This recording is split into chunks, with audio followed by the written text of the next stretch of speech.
तो देखिए इस वक्त जश्न मनाया जा रहा है दिल्ली के होटल अशोका में, जहां तमाम खिलाड़ी, वो खिलाड़ी जो टोक्यो ओलंपिक से पदक जीतकर लौटे हैं, वो पहुंचे हैं। उनका सम्मान समारोह हो रहा है। जो इस वक्त की ताज़ा जानकारी है उसके मुताबिक देश के कानून मंत्री किरण रिजिजू भी इस कार्यक्रम में शिरकत करने के लिए पहुंचे हैं होटल अशोका। दरअसल में किरण रिजिजू कानून मंत्री से पहले खेल मंत्री के तौर पर अपनी अहम भूमिका निभा चुके हैं ओलंपिक की इस पूरी टीम को तैयार करने के लिहाज से। लिहाजा आज इस सम्मान समारोह में उनका होना वक्त की ज़रूरत है, वो डिजर्व करते हैं। और लगातार एक खिलाड़ी के साथ जिस तरीके से उन्होंने भूमिका अपनी निभाई है कानून मंत्रालय की जिम्मेदारी संभालने के बाद भी, उसकी हर किसी खिलाड़ी ने तारीफ की है। तो खेल मंत्री अनुराग ठाकुर के साथ साथ कानून मंत्री किरण रिजिजू भी हमारे साथ इस सम्मान समारोह में शिरकत करेंगे। हमारे साथ हमारे सहयोगी विद्यानाथ झा लगातार जुड़े हुए हैं अशोका होटल से। विद्या, उम्मीद करते हैं आपने मिठाई अब तक खाली होगी।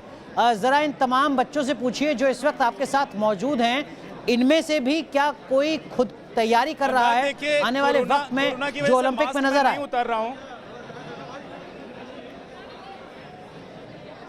जी, मैं वही कह रहा था नाग। देखिए कोरोना प्रोटोकॉल जो है उसकी वजह से मैं मास्क नहीं उतार रहा हूं, लेकिन मेरे चेहरे की जो चमक है और मुस्कान जो है वो ज़रूर आप समझ पा रहे होंगे, हमारे दर्शक समझ पा रहे होंगे। मिठाई तो हमने खा ली है और आज पूरा देश मिठाई बांट रहा है, मिठाई खा रहा है, क्योंकि मौका ही ऐसा है।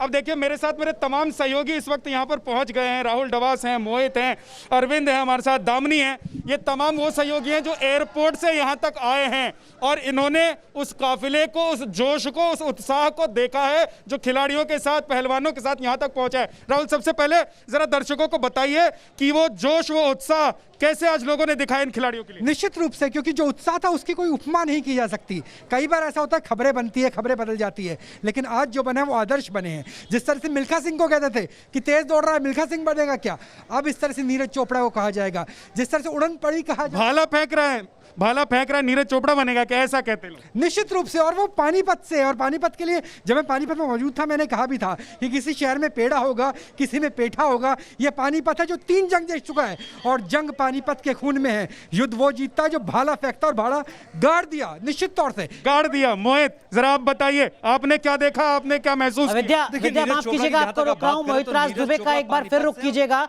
जब तक एक बार और आप मिठाई खा लीजिए, अपनी पूरी टीम को मिठाई खिलाइए इस जश्न की। विद्या माफ कीजिएगा, आपको रोक रहा हूं। बड़ी कवरेज लगातार जारी है, तस्वीरें सीधी आपको दिखा रहे हैं अशोका होटल की। देखिए न्यूज नेशन की बड़ी कवरेज लगातार जारी है। पूरा देश इस वक्त जश्न मना रहा है। जश्न मनाने की वजह बेहद खास, इन तस्वीरों के जरिए आप समझ सकते हैं कि दरअसल में जश्न पूरा देश मना क्यों रहा है। दिल्ली के अशोका होटल में इस वक्त सिर्फ जश्न नहीं मनाया जा रहा है, बल्कि देश के अलग अलग हिस्सों में हर भारतीय उत्साहित है, हर भारतीय खुद को गौरवान्वित महसूस कर रहा है। वजह बेहद खास है, देश के ये नायक टोक्यो ओलंपिक से लौटे हैं पदक जीतने के साथ, और इसी मौके पर इनका स्वागत किया जा रहा है। दिल्ली के अशोका होटल की 2 तस्वीरें इस वक्त हम आपको दिखा रहे थे, और देखिए ये महिला हॉकी टीम की तस्वीर इस वक्त हम आपको दिखा रहे हैं, जिन्होंने अब से थोड़ी देर पहले बाकायदा केक काटा है, जश्न मनाया है, खुशियां एक दूसरे के साथ साझा की है। नीरज चोपड़ा की तस्वीर आप देखिए, जो पहुंचते हैं अशोका होटल, अपने परिवार वालों से मिलते हैं और अपना जो गोल्ड मेडल है उसकी झलक दिखाते हैं अपने परिवार वालों को, और उनको एक तरीके से समर्पित कर देते हैं, सम्मान देते हैं अपने माता पिता को, अपने परिवार वालों को।